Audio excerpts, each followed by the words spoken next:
A 1 mm thick cylindrical tube, 100 mm in diameter, is orthogonally turned such that the entire wall thickness of the tube is cut in a single pass.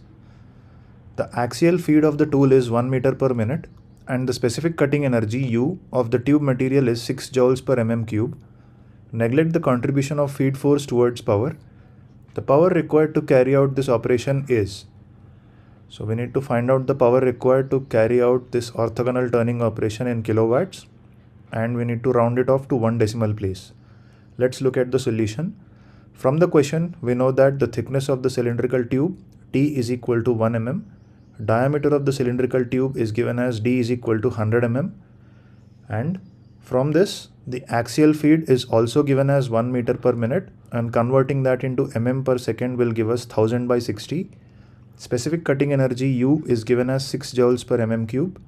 Then the area to cut will be given as pi into d into t, that is equal to pi into 100 into 1, and that gives 314 mm square.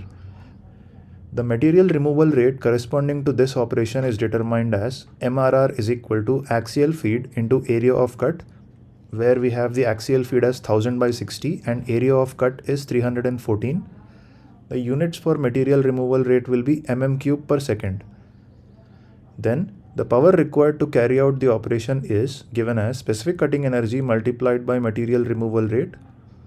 We already know the specific cutting energy as 6 and material removal rate is obtained as 1000 by 60 multiplied by 314. Simplifying that, we get the value of power required as 31.4 kilowatts. The accepted answer range for this question is 30 to 32.